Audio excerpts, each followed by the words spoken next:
বাংলা টোকে, বাংলা ছেপে সিনেমা বানায়, বাংলা কপি করে।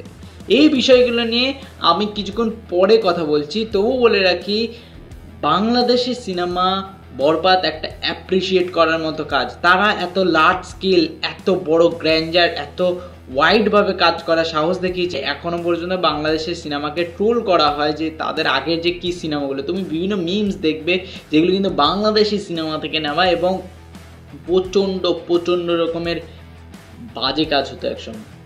সেই বাংলা সিনেমা কিন্তু এখন টলিউড ইন্ডাস্ট্রিকে প্রায় ধসিয়ে দিতে পারে।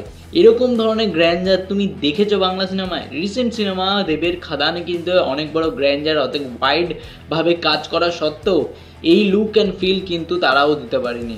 আমি বলবো তাদের কালার গ্রেডিং কিন্তু অনেকটা কেজিএফ এর সাথে মিল ছিল, সেই নিয়ে তারা চেঞ্জ করেছে। কিন্তু এই যে গ্র্যান্ডারটা, এই যে তোমার লুক অ্যান্ড ফিল, তোমার চোখের শান্তি, এটা কিন্তু সত্যি দিতে পারেনি বাংলা এখনও।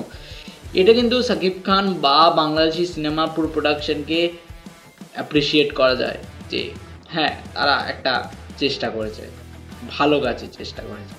বরবাদ সিনেমার টিজার নিয়ে যদি কথা বলা হয়, তো প্রথমেই বলে রাখি যে এই সিনেমাটা কিন্তু স্টোরি ওয়াইজ কিছুটা আলাদা হলেও কিন্তু এর মেকিং এবং এই যে ব্রুটালনেসটা, এটা পুরোই অ্যানিমেল থেকে ছেপে দেওয়া হয়েছে। অ্যানিমেলের থেকে যেমন ওই গান বা পেছনে লোক নিয়ে হাঁটা, লোক নিয়ে ক্রাইম করতে যাওয়া বা বিভিন্ন যে ক্রাইমগুলো করছে সেগুলো কিন্তু পুরো অ্যানিমেলের থেকে ঝেপে দিয়েছে ভাই।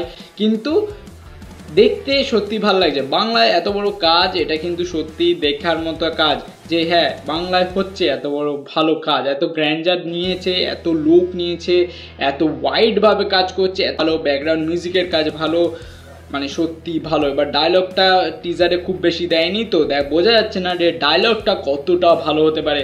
এবার ডায়লগ যদি ভালো হয় ভাই, পরিপূর্ণতা পেয়ে যাবে। বাংলায় এরকম মাস কমার্শিয়াল বা বাংলাদেশের জন্য যে এত প্রাউড মুভমেন্ট ক্রিয়েট হবে, যে এটাকে আমি বলবো ওয়াইড রিলিজ কর বস, যে ভালো সিনেমা সবাই যেন দেখে।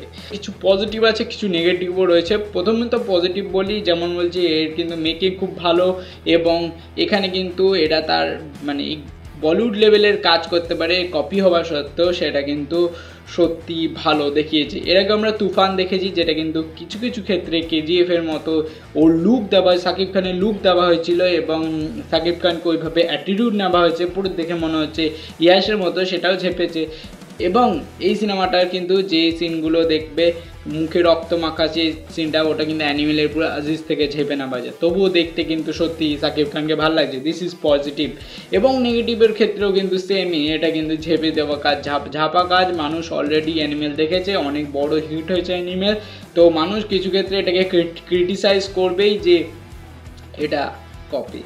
যদি তুমি এটা না ধরাতে, যে ওই সিনটা যদি না দিতে, তাহলে কিন্তু অনেক ক্ষেত্রে অ্যানিমেলের সাথে সিমিলারিটি বা অ্যাডাপ্টেশন হতো। কিন্তু ওই যে আজিজের মতো ক্যারেক্টারটাকে বিল্ড আপ করিয়ে এরা কিন্তু ফুল কেস করে দিয়েছে। এবার কিন্তু যদি এটার সেকেন্ড পার্ট বেরোয়, আমি বলবো পজিটিভ পয়েন্ট এটা হবে, যদি সেকেন্ড পার্ট বেরোয় বা ডবল রোড রাখে, এটা কিন্তু একটা ভালো সাইন হবে বাংলার জন্য, যে আরও একটা সিনেমা হিট হওয়ার সম্ভাবনা রাখবে, মানে ব্লকবাস্টার হওয়ার সম্ভাবনা রাখবে, যেটা কিন্তু বাংলার মধ্যে এখনও পর্যন্ত হচ্ছে না। খাদানে আমরা রীতিমধ্যেই দেখলাম যে খাদান সেইভাবে পোস্ট ক্রেডিট ক্রিয়েট করতে পারেনি, কিন্তু দুটো সেকেন্ড পার্টে ভাগ করার চেষ্টা করেছে। তারা এবার ভিন্ন স্টোরি আনবে না কি আনবে, সেটা তাদের ব্যাপার। কি হয় বরবাদের ক্ষেত্রে, বরবাদ অনেক বড় গ্র্যান্ডার নিয়ে কাজ হচ্ছে, তো আমি মনে করি যে এরকম কাজ হওয়া আরও উচিত। বাংলাদেশে বেশ ভালো ভালো কাজ হচ্ছে, যদি মানুষ ঠিক মতো দেখে, তো ওরাও কিন্তু আমাদের বিট করতে পারে, যেটা কিন্তু সাউথ অলরেডি বলিউডকে করেছে, সেরকম কিন্তু বাংলারও এরকম, মানে টলিউডেরও কিন্তু এরকম দশা হতে চলেছে। যদি টলিউড ভালো সিনেমা না বানায়, এরকম গ্র্যান্ডার ক্রিয়েট না করে, সবাইকে সুযোগ না দেয়, তাহলে কিন্তু তাদেরও এই বাংলাদেশি সিনেমাগুলো এবার মার্কেট খাবে। ভিডিও ভালো লাইক করো, কমেন্ট করো, শেয়ার করো, সাবস্ক্রাইব করো।